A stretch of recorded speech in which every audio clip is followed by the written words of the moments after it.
Toliau pusfinalį tęsime su pora numeris 6, Gabrielė Martirosianaitė ir Jurijumi Veklenko. Taip, ir iš Gabrielės pavardės mes žinom, kad jos gyslomis teka ne vienas kraujas, aišku, bet ir tas, kuris davė jai tokią kartais vedėjams iššūkių tampančią pavardę. Ir ko gero nekyla klausimų, būtent kokią tautą jie nusprendė atstovauti ir kokia daina bus. Taip. Pažiūrėkim į šitą. Taip, pažiūrėkim, nes tas pasiruošimas šios savaitės dainai buvo ypatingai gražus ir mes jį labai jums norim parodyti. Todėl pažiūrėkit, žiūrėkit.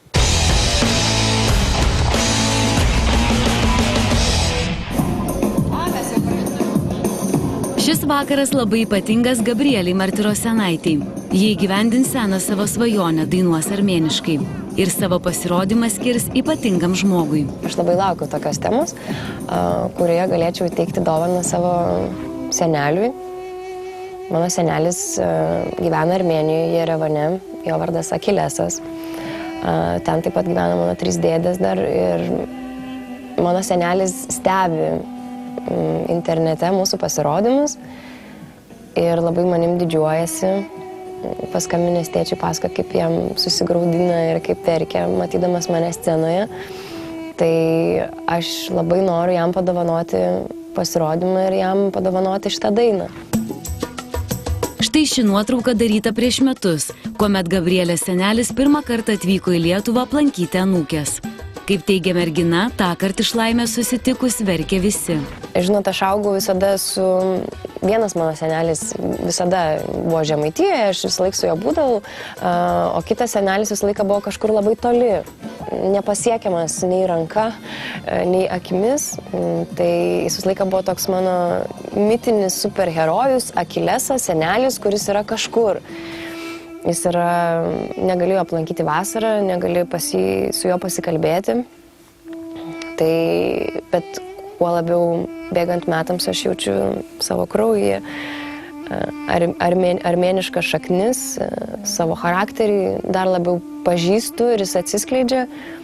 Ir tai yra labai didelė mano dalis. Tai ne tik pavardė sudėtinga, bet tai mano dalis. Ir man netgi dabar pagalvojus, kad aš lipsiu į sceną ir dainuosiu armėniškai, kažkaip net užspaudžia širdį ir man tai yra be galo svarbu. Kūrinys, kurį pasirinko duetas, tradicinė armėnų liaudies daina Mylimajai. Ar Gabrielės šaknis padės įgyvendinti sumanymą? Ir kaip pusiau lietuvaitei, pusiau armėniai seksis dainuoti kalbą, kurios nemoka, tačiau yra užkoduota merginos kraujyje. Netrukus pamatysime. Neklydau laidos pradžioje sakydama, kad šį vakarą išgirsime dainų tokiomis kalbomis, kuriomis dar nesame žvaigždžių duetuose dainavę. Tai šį kartą tai bus tradicinė armėnų liaudies daina, kurioje, kiek žinau iš aprašymo, yra labai daug tokių neišverčiamų žodžių, kurių kiekviena tauta turi. Taip, ir tradiciškai ši daina yra dainuojama vaikinų savo mylimom merginom. Ir aš galiu pasakyti vieną dalyką, kad meilė yra visiems suprantama kalba, o ten tie keli žodeliai tai yra nelabai svarbus. Ir dar vienas labai svarbus dalykas. Gabrielė sako, kad ši daina yra taip pat skirta jos mylimam seneliui, kuris yra Armėnijoje. Todėl plojimais pasitikime Gabrielę Martirosianaitę ir Jurijų Veklenko.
Gabrielė Martirosianaitė ir Jurijus Veklekonkonkencijam.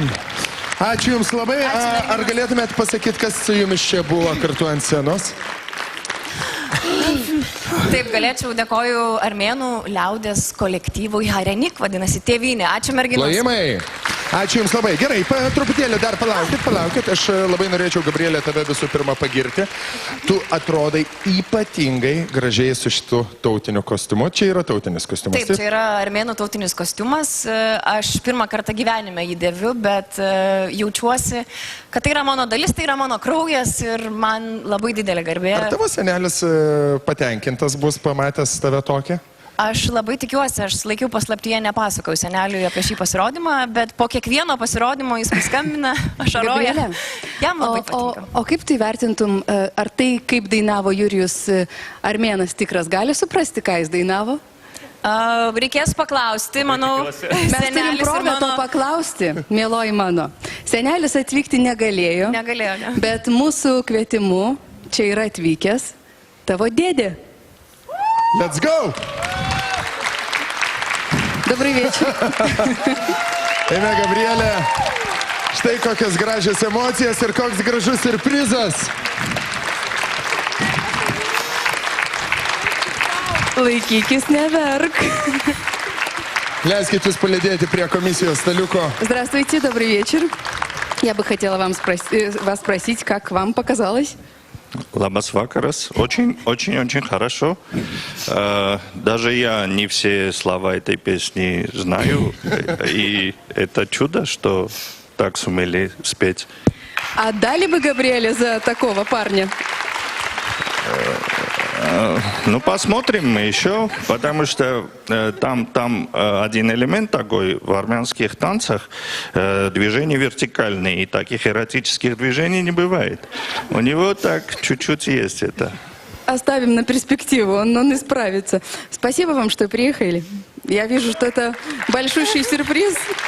Gabrielė, laikykis. Ir tai dar nėra paskutinis siurprizas, mes turime dar vieną dovaną. Mes turime dovaną nuo tavo senelio ir jis tavo atsiuntė video pasveikinimą, kurį mes netrukus ir pažiūrėsime. Dėmesio į ekranus. Лаба Дэна, Габриэля. Я знаю, что сегодня вы спеть песню на армянском языке. Желаю удачи. Желаю, чтобы ты выучила армянский алфавит, познакомился с культурой нашей и жду тебя в Армении. Спасибо кез Հայաստանում. Štai taip. Kaip jau Gabrielė, ko gero, klausė, kaip jautiesi, yra kvaila, ar ne? Mes matome iš tavo išraiškos. Brangus televizijos žiūrovai, tai yra puikus pavyzdys, kaip mes turime vertinti savo šeimą ir kokie mes esame laimingi turėdami savo artimuosius šalia. Tad mylėkime juos taip, kaip myli Gabrielė, savo visus giminaičius ir savo visus mylimuosius. Ne, paplokime dar kartelį šitai nuostabiai porai. Ir tai buvo turbūt kol kas, ką mes matėm, tai nebejotinai ryškiausias pasirodymas, kuris labai tiksliai atspindi temą visomis jos prasmėmis. Tai neleisiu dar gadinti atmosferos Dovilei, gal Rūta. Dovilė. Dovilė verkia! Mes čia, žinokit, verkiam visi, man atrodo. Tai buvo pačios gražiausias akimirkos per pastaruosius metus, nors jau naujieji metai, kurias aš mačiau televizijoje. Aš taip didžiuojuosi iš tikrųjų jumis. Aišku, Jurijus sutiks šiuo atveju tikrai Gabrielė labiausiai, nes tai buvo labai nuostabu. Ir visas jūsų pasirodymas buvo tiesiog fantastiškas. Jūs labai gražiai atspindėjot temą vienas. Jūs labai pagarbiai ir nuostabiai prisiminėt šaknis. Labai pasirinkot nuostabią dainą, nes tiesą sakant, man netgi šiek tiek kažkaip lyg ir priminė tam tikros melodiniai akcentai lietuviškas liaudies dainas, tai tarsi toks priartėjimas buvo tautų viena prie kitos. Ir jūs įdėjot labai daug gražaus darbo, jūs nenuėjot lengviausių kelių, buvo nuostabu ir gražus šokis, ir aš mačiau, kaip jūs nuoširdžiai tai darėte. Tai buvo tikrai nuostabu ir be jokios abejonės tai yra vienas iš gražiausių, nuostabiausių ir labiausiai vertų pagirimų jūsų pasirodymų. Aš jumis labai didžiuojas ir žinoma, rašau jums 10. Ačiū labai, super. Vien Jurijaus pastangos ko vertas, kiek jis praleido laiko soliariumuose, kad taptų bent kiek panašus. Bent kiek panašus. Bet klubus reikia tvirtinti, brangus. Ir taip. Gerai, eikime toliau, kas dar turi sentimentų, Doviliukai. Mes norime tave išgirsti kukčiančią. Suteik mums tokią laimę. Man atrodo, kad jūs čia turėsit tą prabangą išgirsti mane kukčiančią, nes aš kažkaip, aš net nežinau, ką pasakyti. Ta prasme, žinot, aš žiūrėjau tą pasirodymą ir galvojau, kiek yra pasaulyje žmonių, kurie gyvena kažkokiose tautose ir nutinka kartais taip, kad iš tų tautų jie turi iškeliauti į platų pasaulį ir kažkaip tuos savo tautos dalykus dažnai primiršta. Aš po to pagalvojau, kiek lietuvių vaikų yra kažkur išsibarstę ir kiek jų nemoka lietuviškai kalbėti. Ir mes su Gabrielė iš tikrųjų kalbėjom užkulisiuose apie tai, kad šita daina bus skirta jo seneliui, kad jinai armėniškai kalbėti nemoka, kad jinai su seneliu kalbasi rusų kalba. Ir kažkuriuo momentu aš pagalvojau, kiek stiprybės šita graži jauna moteris turi, kad jinai sugeba net pamiršusi arba nepažinusi tos kultūros surinkti viską, kas šios yra gražiausia ir padovanoti čia visiems. Tai 10, aš tikrai negaliu kalbėti. Ačiū labai. Spasiba, madam Kaban. Norisi net paprašyti netaktiškai, kad gal tu dažniau taip negalėk kalbėti. Spasiba, madam Kaban. Labai tu gražiai negali kalbėti. Labai gražu. Stano. Buvo nuostabus pasirodymas. Bet kaip aš vis laik ir stengiuosi pabrėžti, svarbiausia yra ne tai, kaip tu dainuoji, o tai, kokį jausmą tu suteiki. Su daina, o čia rašau, tai reiškia ir po dainos. Ir tai, kad tu mums parodai, tai yra, buvo labai daug ašarų duetuose. Ypač šį sezoną, kas antrą laidą visi verkia kibirais. Ir tai buvo pirmos ašaros, dėl kurių nekyla jokių klausimų, kurios buvo iš tikrųjų nuoširdžios ir kurios atskleidė dar vieną nuostabę tavo pusę, kaip tiesiog gero, nuoširdaus, tikro žmogaus. Tai ir už dainą, ir už tave, ir už tavo dėdę, ir senelį 10. Ačiū labai. Nu ir už Jurijų, biški man kažkaip Jurijaus pagaila, čia taip visas dėmesys kaip ir pelnytai, aišku, tai kitai tavo dueto pusiai. Aš visiškai nesipriešinau šį vakarą. Ne, bet teisybės dėlį reikia pasakyti, kad nepaisant tų pastabėlių, aišku, natūralu, bet Jurijus labai gražiai įsilėjo į šitą kultūrinį tokį pasirodymą, man labai patiko. Aš pagalvau, čia yra ne komentarai, čia yra tostai. Taip. Labai į žanrą. Už klubus. Merūnai, už ką išgersime šį kartą? Aš galvoju, man taip labai stipriai artima, nes kiek užsienį dirbu, visada sutinku labai daug armenų. Ir Lijana Aleksanianas, Mi Grigorijan, Mcija Brigadian ir taip toliau. Tai yra žmonės su tokiu plačiu dideliu vidiniu pasauliu ir tokio aukščiausio lygio kultūra savyje, šeimos nešimu ir tokiu tikrumu, kad tiem žmonėm negali būti tiesiog abejingas. Žodžiu, noriu pasakyti, kad tikrai buvo gražu, įdirbis labai didelis, labai daug repetavot ir tai matosi ir pastangos didelis dėtos. Tai aš net negaliu būti abejingas, nes šita šalis yra ypatinga. 10. Ačiū labai. 40. Ačiū, спасибо вам. Мне продюсер сказала, что Габриэль именно эту песню выбрала. Песня звучит на одном из армянских наречий, называется «Сасун». И на этом наречии сложился армянский национальный эпос. Это означает, что Габриэля почувствовала корни. Спасибо вам. Ačiū Jums labai. Keliaukit pas radistus. Ateikit pas Gabrielę ir Jurijų. Ateikit čia. Radistų sprendimas. Klausykit, jūs tokie fainuoliai, gražuoliai. Gabrielė verkia, tu prakaituoji. Iš jūsų sunkėsi tiesiog sultis visos, ar ne? Šį vakarą buvo labai daug staigmenų, mes gal labai nenustebinsim, bet ką mažiausiai galim padaryti. Nuotaikos, norim ją tik dar labiau pakelti. Ačiū. Dar vienas taškas jums. Sveikinam, bai. Žinot, ta nuotaika tokia, kad norisi tik tai šipsotis, net ir ašarą taip vat graudžiai susigraudinti, todėl žaidimų radistų šiai porai nebus. Mes ir taip daunojam papildomus 10 skambučių, o žiūrovai, manau, ir taip balsuos. Klausyk, situacija kokia, šiandien vakare tu gamini kažką, tai nes atvažiavęs dėdė, jeigu yra, ne, aš manau, nacionalinį vakarėlį pasidarė. Pjaus, Pažiūrim pakartojimą. Visi pas Gabrielę. Hailius nauskit, karočią.